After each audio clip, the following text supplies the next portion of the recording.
It's time for the Glendale Devotional Podcast, a 5-minute weekday devotional ministry from Glendale Baptist Church in Glen, Mississippi. The speaker is John Haynes. Now, here is Brother John. I hope that you had a good weekend. I also hope that this week is off to a good start for you. As you might have noticed, I often take a passage of Scripture and spend a whole week on it during our 5-minute devotions each weekday. Well, today I want to begin looking at the Gospel of Luke, chapter 15, particularly verses 11 through 32. This is commonly called the prodigal son or the parable of the lost son. Now, Luke chapter 15 provides parables of Jesus that discuss the lost sheep, the lost coin, and the lost son. The parable of the lost son or the prodigal son is such a powerful story of redemption. The word prodigal means wasteful or lavish. In order to get a proper context of this passage, let me read it as we begin our week together, as it's pretty long. Luke chapter 15, verses 11 through 32. And he, Jesus, said, "A certain man had 2 sons. And the younger of them said to his father, 'Father, give me the portion of goods that falls to me.' So he divided to them his livelihood. And not many days after, the younger son gathered all together, journeyed to a far country, and there wasted his possessions with prodigal living. But when he had spent all, there arose a severe famine in the land, and he began to be in want. Then he went and joined himself to a citizen of that country, and he sent him into his fields to feed swine. And he would have gladly filled his stomach with the pods that the swine ate, and no one gave him anything.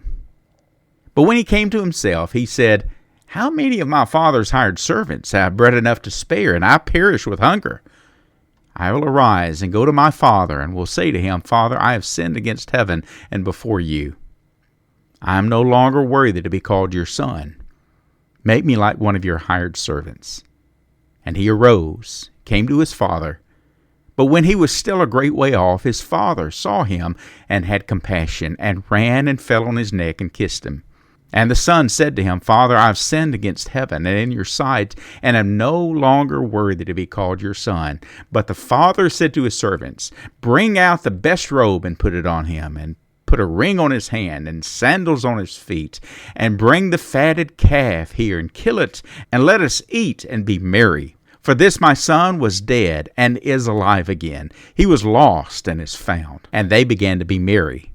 Now his older son was in the field. And as he came and drew near to the house, he heard music and dancing. So he called one of the servants and asked him what these things meant. And he said, Your brother has come, and because he has received him safe and sound, your father has killed the fatted calf. But he was angry and would not go in. Therefore his father came out and pleaded with him. So he answered and said to his father, Lo, these many years I have been serving you. I never transgressed your commandment at any time, and yet you never gave me a young goat, that I might make merry with my friends. But as soon as this son of yours came, who has devoured your livelihood with harlots, you killed the fatted calf for him. And he said to him, Son, you're always with me, and all that I have is yours. It was right that we should make merry and be glad, for your brother was dead and is alive again, and was lost and is found. Just so you'll know, we'll be in this passage for the next few weeks, but let me close today by pointing out some truths about this parable. Number 1, the son needed to see his own need before God. Number 2, the father never gave up on his son, and he was looking for him. Number 3, just as the son returned to his father, you can return to God today. We'll be back tomorrow right here on the Liberty Radio Network. Join us then, won't you? Have a good and godly day. Thank you for listening each afternoon at 12:05 on Fun 91 for the Glendale Devotional Podcast, presented by Glendale Baptist Church.